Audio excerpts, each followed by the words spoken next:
की video mainly रहने वाली है CUET बेस्ड, और बच्चों को पता भी नहीं होता कि CUET क्या होता है क्या नहीं होता है, कि उनको एकदम से एग्ज़ाम देने पड़ते हैं। मेरे साथ भी ऐसे ही हुआ था। मैंने अच्छे से +2 की तैयारी करी, तो हम बोर्ड की टेंशन होती है, बोर्ड के बाद हमें CUET एकदम से देना पड़ता है, तो हमें पता ही नहीं होता कि CUET के लिए पढ़े या बोर्ड्स के लिए पढ़े। बट हमने जितना पढ़ा होता है CUET में भी वही आता है। आज मैं आपको सब बताऊंगी इन डिटेल कि कैसे क्या करना होता है, स्टेप बाय स्टेप बता देते। तो स्टार्ट करते हैं CUET। सब कुछ बताया जाएगा, आप लोग बस आराम से मेरी बातों को ध्यान से सुनिए और जो मैं बोलूँगी उसे फॉलो कर लीजिएगा। आपके अच्छे मार्क्स। CUET होता क्या है, ये क्यूज़ हमें इसलिए देना होता है क्योंकि ये हमें कॉलेज दिलाता है अच्छे वाला, ठीक है, मतलब किस लेवल है, और CUET हमें इन कॉलेजेस तक पहुंचाने में हेल्प करता है। अगर आपके CUET में अच्छे नंबर आ गए तो आप समझिए आपको अपना ड्रीम कॉलेज मिल गया। और सब बच्चों का ड्रीम कॉलेज सबसे पहले तो DU होता है, दिल्ली यूनिवर्सिटी, और ना होता है मेनली कॉलेजेस होते हैं गवर्नमेंट कॉलेजेस जिसमें हम पढ़ाई कर सके।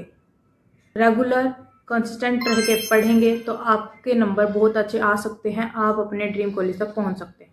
तो स्टार्ट करते हैं। तो मेन टॉपिक सबसे पहले हम आते हैं CUET क्या होता है। फॉर्म फिल करते टाइम हमें सबसे पहले यही ध्यान रखना होता है कि हमें हिंदी लैंग्वेज लेनी है या इंग्लिश लैंग्वेज लेनी है, आप दोनों में से कोई भी लैंग्वेज। तो अब हमें देखने हैं सब्जेक्ट्स, तो हमें डोमेन देखने होते हैं। डोमेन आप कोई भी ले सकते हैं, बट में लिए हैं, पढ़े हैं, आपको उनकी नॉलेज है तो आप वही लीजिए, ठीक है। और एक आता है हमारा इसमें GAT, ज़्यादा टफ तो नहीं बोलूँगी बट टफ है और नॉर्मली, बट ये इम्पोर्टेंट भी है, तो आप लोग इसे ले सकते हैं। अगर आप लोग को ये हो कि हाँ मैं ये भी कर लूँगा, और जो मेरे डोमेन सब्जेक्ट्स हैं like business, accounts and then other economics, तो आप ये 3 सब्जेक्ट लीजिए। और अब एक्स्ट्रा में अब आप सकते हैं, और इंग्लिश भी आप लेंगे ही, कॉमन सी बात है, मतलब 4 सब्जेक्ट तो हमें लेने ही होते हैं।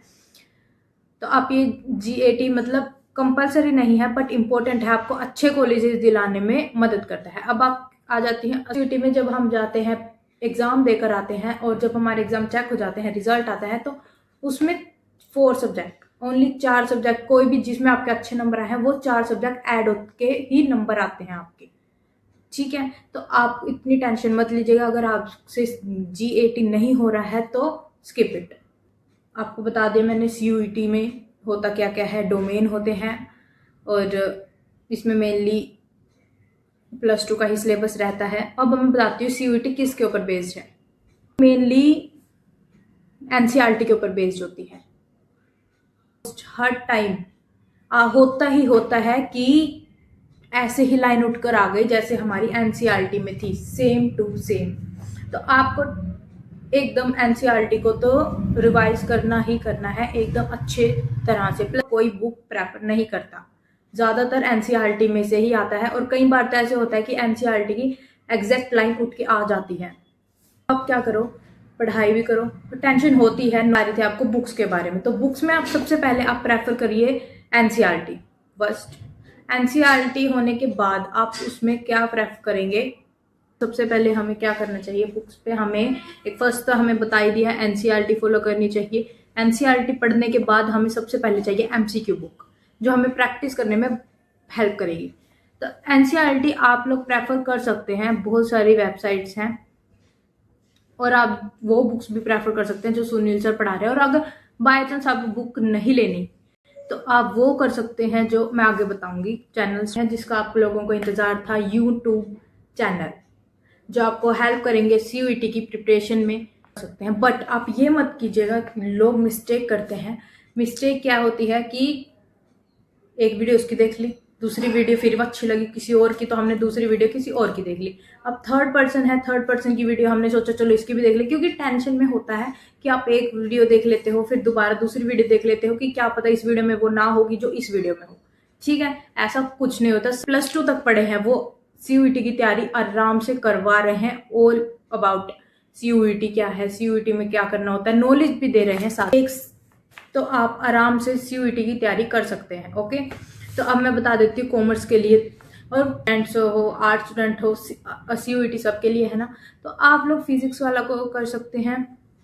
फिजिक्स वाला क्या करता है, आप लोगों को प्रॉपर स्ट्रक्चर वे में सब बुक्स भी अरेंज करा के दे रहा है, लेक्चर्स भी हैं प्लस मॉक टेस्ट भी हैं। और मेनली क्या रहता है, आप मेन देखिए, अगर आप इनके बैच ले सके तो बहुत अच्छा, क्योंकि बैच में इसमें क्या होता है, आप ना आराम से पढ़ सकते हैं, प्लस डाउट ले सकते हैं, अपने डाउट क्लियर करवा सकते हैं सर के, प्लस मॉक टेस्ट भी आपको मिल जाएंगे, उसमें प्रैक्टिस पेपर भी मिल जाएंगे एंड अदर सर ने सब प्रोवाइड करवा रखा है अपने ऐप पे।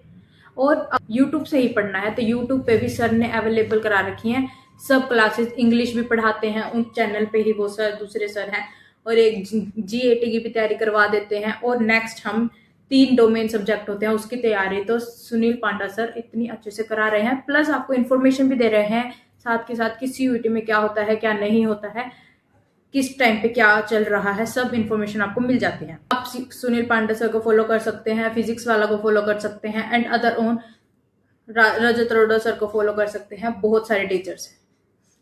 ओके, साइंस एंड फंड्स भी है, साइंस एंड कॉमर्स भी है। मतलब यूट्यूब चैनल में सबसे पहले क्या कर सकते हैं आप, ये कर लीजिए कि एक हमने MCQ के लिए देख लिए, ठीक है। अब दूसरा क्या देखेंगे, हम कंसेप्ट क्लियर करेंगे। हमें पहले कंसेप्ट क्लियर कर लिए, फिर हम MCQ प्रैक्टिस कर लेंगे, ठीक है। क्योंकि मैथ्स भी ले रखी होगी बच्चों ने, मैथ्स भी होगी बच्चों के पास, तो मैथ्स का पेपर भी ऐसा ही आता है जो आप कर सके, लेकिन पड़ेगी NCERT उठानी पड़ेगी। जाते हैं फाइनल, हमें क्या करना चाहिए, रूटीन क्या रहना चाहिए हमारा, मैं आपको स्टार्टिंग का बता देती हूँ।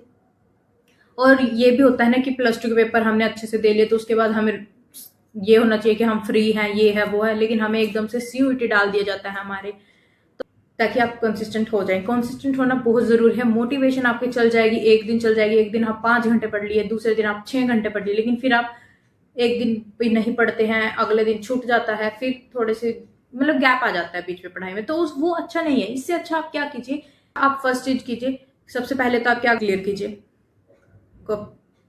NCERT फॉलो कीजिए। सबसे पहले हमने 1 घंटा उसको दे दिया, NCERT फॉलो करी, कंसेप्ट क्लियर कर लिए, 1 घंटा NCERT को, ठीक है। आपके सब्जेक्ट के ऊपर बेस्ड है कि आपको कौन सा सब्जेक्ट करना है कौन सा नहीं करना है, आप उसके अकॉर्डिंग देख लीजिएगा। नेक्स्ट हम आ जाते हैं सेकंड है हमारा MCQ, ठीक है। तो 1 घंटा हम MCQ सोल्व करने पे देंगे कि क्या हमें MCQ किस लेवल के CUET में आते हैं और किस लेवल के हम प्रैक्टिस कर रहे थे। आप +2 वाले MCQ मत पढ़ना, क्योंकि वो नहीं आने वाले हैं, NCERT बेस्ड आएंगे, तो आपको CUET के प्रीवियस ईयर के पेपर करने पड़ेंगे, जिससे आपको आइडिया हो जाए कि इस लेवल के MCQ पेपर में आते हैं। तो पहला पेपर उठाएंगे, दूसरा पेपर उठाएंगे, तो MCQ क्या, revision plus mock test is very important. Weekly mock test लगा लीजिए, बट मॉक टेस्ट लगाने इज इम्पोर्टेंट। मॉक टेस्ट आपको प्रोवाइड करवा सकते हैं, हर टीचर प्रोवाइड करवा रहे हैं। अगर आपको वो भी नहीं है तो आप यूट्यूब से आराम से, किसी भी डाउट हो तो मैं हूँ यहाँ पे, आप मेरे को यूट्यूब पे वीडियो नीचे कमेंट कर दीजिएगा, मैं आपको बता दूंगी कि आपको किस चीज में प्रॉब्लम है, तो इसका सोल्यूशन क्या है। इंपॉर्टेंट, क्योंकि ये आपकी गलतियां सुधारते हैं, और मॉक टेस्ट में हमें पता लग जाता है कि क्या हमें करना चाहिए क्या नहीं करना चाहिए, कि क्या पेपर में आता है और क्या हम करेंगे उसे, कि हमारे कितने सही है कितने गलत हैं। तो मेनली मतलब जिसके अच्छे आ गए कांग्रेट्स, बट मैं मेनली बता रही हूँ, जनरली एवरेज बच्चों के नहीं आते अच्छे नंबर एक ही बारी में, फर्स्ट टाइम पे किसी के भी नहीं आते। तो आपको क्या करना है, कंसिस्टेंट रहना है, और आपको MCQ करने ही करने हैं, मॉक टेस्ट लगाने ही लगाने हैं। अगर आप एक मॉक टेस्ट लगाएंगे तो वो गलत हो गया, हाँ मैंने भी माना कि गलत हो गया, बट आप उसी मॉक टेस्ट को नेक्स्ट से नेक्स्ट वीक फिर कर सकते हैं, ताकि आपको ये हो कि हाँ ये गलती वहां करी थी, याद आ जाए, तो वो गलती वहां ना हो, तो सेकंड टाइम में इम्प्रूवमेंट होगा। तो आप लोगों को अच्छे से प्रॉपर वे में पढ़ना होगा, जिससे आप CUET में अच्छे नंबर ला सकते हैं। मैं आपको बता देती हूँ कि कौन सा, मतलब अगर आप कितने मार्क्स आप लेके चलिए कि हमें इतने मार्क्स में अच्छा कॉलेज मिल सकता है, तो सबसे पहले हमें मिलेगा 90+ मार्क्स अगर हमारे आते हैं तो हमें हमारा ड्रीम कॉलेज आराम से मिल जाएगा, नो डाउट, ठीक है। बट अगर हमें ये है कि मतलब तैयारी नहीं करी, या फिर ये हो कि थोड़ी बहुत रह गया, इधर उधर हो जाता है, मैं समझ सकती हूँ, बट उसमें भी आपको अच्छा कॉलेज मिल सकता है, कोई टेंशन की बात नहीं है। 75% से लेकर 90% तक के बच्चों को भी अच्छा college, average college, moderate college मिलते हैं। आप अपने बैकअप पहले ही लेके चलना कि आपको क्या करना है क्या नहीं करना है, बैकअप इज़ वेरी इंपॉर्टेंट। अगर जितना इंपॉर्टेंट आपका चैनल, इस वीडियो में आपको सब बता दें कि आपको कौन सी बुक लेनी चाहिए, कौन से चैनल फॉलो करने चाहिए, क्या हमें स्ट्रेटजी फॉलो करनी चाहिए, कौन सा कॉलेज हमें मिल सकता है, कि इसके लिए कितनी प्रैक्टिस करनी पड़ती है, कितने मार्क्स हमें चाहिए, हमें जो नहीं करनी होती हैं, सब कुछ मैं आपको इस वीडियो में बता चुकी हूँ। अगर आपका फिर भी कोई डाउट रहता है तो आप इस वीडियो के नीचे कॉमेंट कर दीजिएगा, मैं अपनी प्रॉब्लम सोल्व कर सकते हैं। बाकी मैं आपको सब बता चुकी हूँ। थैंक यू, फॉलो कर दीजिएगा, लाइक एंड सब्सक्राइब। बाय।